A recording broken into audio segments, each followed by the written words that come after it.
Estimados amantes de la cultura, muy buenos días. En este pequeño espacio quisiéramos brindarles un recorrido a lo que es la obra de nuestro poeta, el señor don César Abraham Vallejo Mendoza, quien fue nuestro máximo exponente de la literatura poética.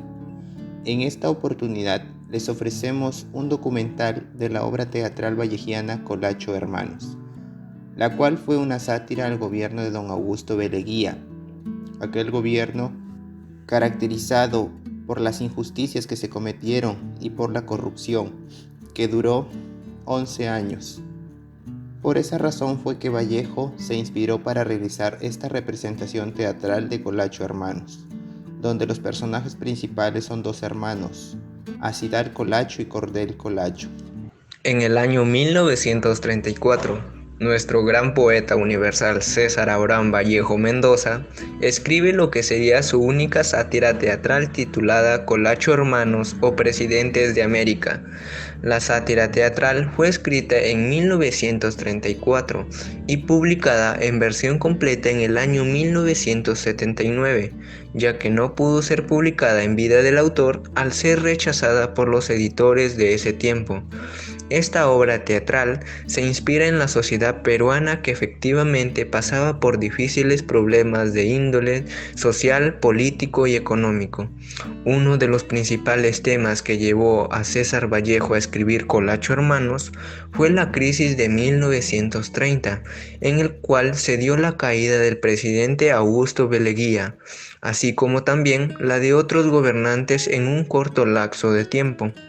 A los años posteriores, se comprueba que esta obra fue escrita con una buena precisión, ya que nuestro escritor peruano estaba interesado en todo lo que pasaba en nuestro Perú, y es porque también previamente escribió varios artículos en francés, el cual se titulaba ¿Qué sucedió en el Perú? Además, se sabe que el escritor utilizó parte de su obra Tuxteno para escribir esta obra teatral, por lo que entonces, cuando fue publicada, esta ya venía alimentada con el... En la obra Colacho Hermanos se divide en 6 cuadros. El cuadro 1 comienza con un día radiante en Taque, en el pueblo de los Andes. Dentro de la tienda de los hermanos Colacho, Acidal, un hombre despreocupado de su persona y con una forma de hablar poca educada, espera a su hermano. En el momento que llega Cordel, les llega un sobre. En este se encuentra la salvación y una entrada a la alta sociedad. Cuadro número 2. Una tarde en el bazar de los hermanos Colacho, Cordel, vestido para el frío, aparece de perfil sentado en un despacho pequeño pero cómodo. Asimismo, se encontraba elegante Novo, hijo de Acidal, quien Cordel castiga frecuentemente, y Horacio, empleado de la tienda de los hermanos Colacho. Entra el señor Tennydy en escena, pidiendo peones para los túneles debido a la fuga y muerte de los Horas, con quien al final se retira. En ese momento entra el inspector, que observa y disfruta de una estafa por parte de Cordel a una pareja. Luego, el Yankee vuelve para informar a don Colacho sobre la situación en las minas y proponer un puesto seguro en la política futura en beneficio de la corporación Quivilca. En el cuadro número 3. Luego de 11 años, la sala de los hermanos Colacho es una habitación espléndida en Taque. Tienen una criada llamada Talla. Acidal habla con Zábala, quien es un hombre blanco y delgado de 25 años, quien le da instrucciones de cómo mejorar su forma de ser. Luego, don Rupe, padre de Talla, quien fue llamado por Acidal para leer las hojas de coca, en aquella conversación se presentó un problema, ya que don Rupe afirmó que estaba embarazada, pero Ácidal lo negaba. Luego don Rupe se dio cuenta que no solo estaba embarazada de Ácidal, sino que también de Cordel, así que no sabía de quién era el padre, Ácidal o Cordel. Al final, Ácidal lo trató con un mal tosca. Luego de eso se calmó, cuando don Julio Zábala habló con Ácidal. Al final llega Cordel de viaje, quien pide conversar a solas con Ácidal para así contarle lo que le ha dicho Kennedy para proponerlo como presidente. En el cuadro número 4, eran ya las 10 de la noche y el bazar se encontraba cerrada para la clientela. Cordel y Magister Kennedy deciden tomar unas copas de whisky, celebrando el viaje de Cordel. En eso, luego tocan la puerta e ingresan los empleados de la Kivilka Corporation. Más tarde, deciden jugarse a la rosada en un juego de dados, siendo el gerente el ganador. Luego, la manda a llamar para divertirse con ella, a tal punto de embriagarla y abusar sexualmente. En el cuadro número 5, ya en la capital, en casa política de Cordel, él dialoga con Ácidal y justamente recibe instrucciones de Zábala hasta el ingreso de Trozo y Pachaca, a quien convence de eliminar al coronel Tequilla para luego ser juzgado por Trozo, quien se muestra inconforme por la poca información que le dan. Por ello es que luego es encerrado en el sótano. Posteriormente hace el ingreso el coronel Toroto y el capitán Collazo, quien informa su deseo de unirse a la revolución. A su retiro aparece el coronel Tequilla, acompañada de un batallón, y se muestra estar al servicio de la causa revolucionaria. Cuadro número 6. Aquí ya se presenta Cordel presidente, acompañado de su secretario Roque y de un decano. La primera visita que recibe es del doctor Soysadol, encargado de los negocios en Brasil, con quien comienza a dialogar sobre el comercio de los cigarrillos y a quien le asegura que sus egipcios deben estar por Nueva York. Se despide y se retira. Luego se pone a conversar con su secretario, quien le dice que un extranjero pedía 2 sargentos para cocineros en su casa.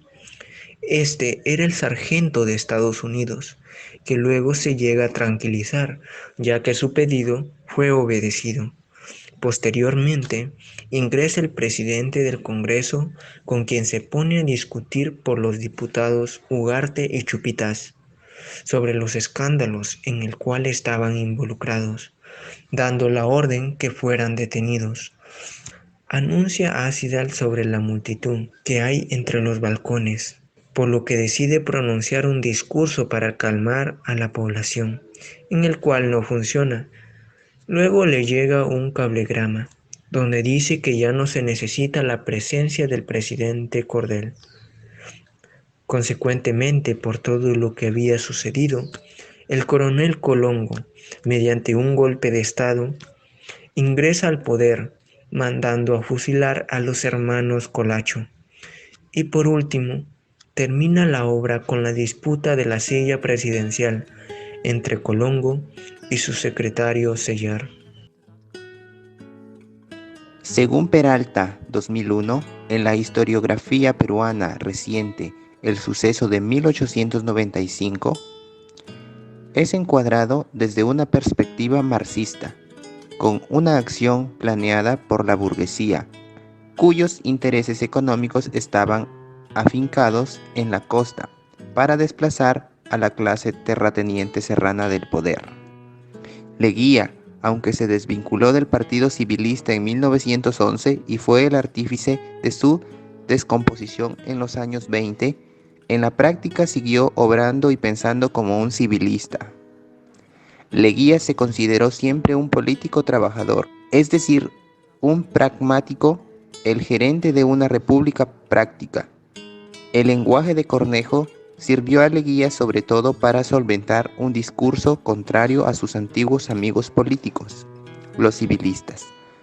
Por el contrario, más bien discrepó con varias de sus disposiciones. Luego de la Primera Guerra Mundial, es decir, al terminar dicho conflicto bélico de índole y consecuencias internacionales, Estados Unidos tuvo interés de ampliar su mercado en América Latina.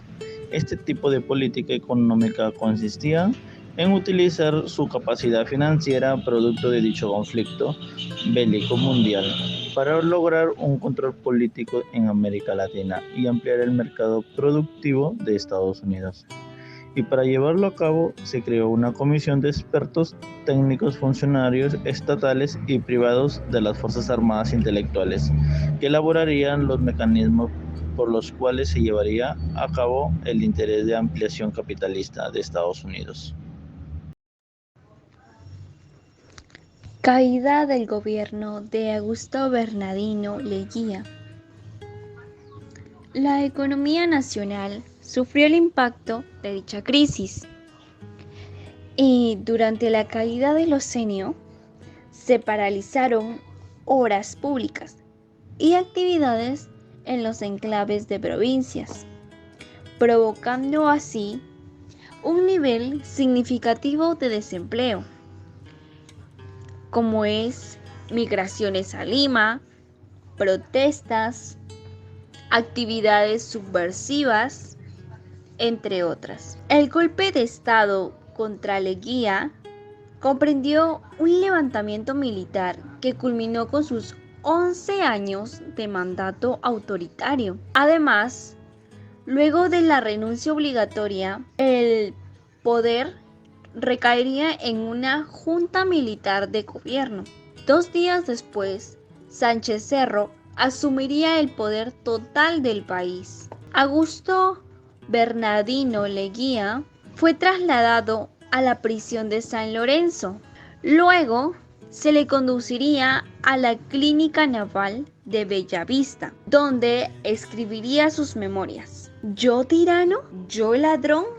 Finalmente, él falleció el 6 de febrero de 1932, a los 69 años de edad y en las peores condiciones carcelarias existentes. Trabajos de investigación publicados sobre la obra Colacho Hermanos, o también conocida Presidentes de América.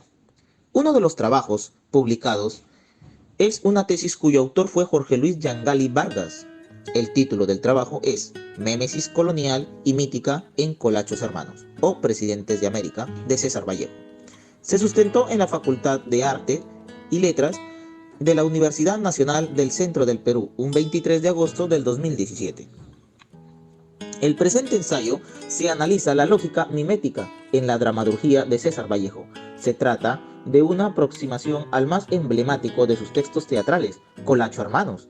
Estructuralmente, primero se aborda el dramatis personaje de la pieza y se señalan los rasgos de los dos principales personajes de la misma, los hermanos Cordel y Acidal.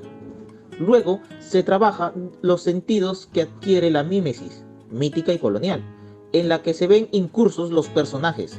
Finalmente, ya situado en la lógica mimética colonial del poder, se analiza la idea con la que termina la pieza de Vallejo, fin a la farsa, mímesis colonial, que desde la perspectiva vallejiana caracterizó a la clase política latinoamericana servil al imperio. Esperamos que este documental haya sido de mucho agrado y sobre todo que les haya informado acerca de lo que fue la obra vallejiana titulada Colacho Hermanos. Sería de mucha ayuda que nos dejaran una opinión sobre este documental aquí en la caja de los comentarios. Muchas gracias y hasta un próximo video.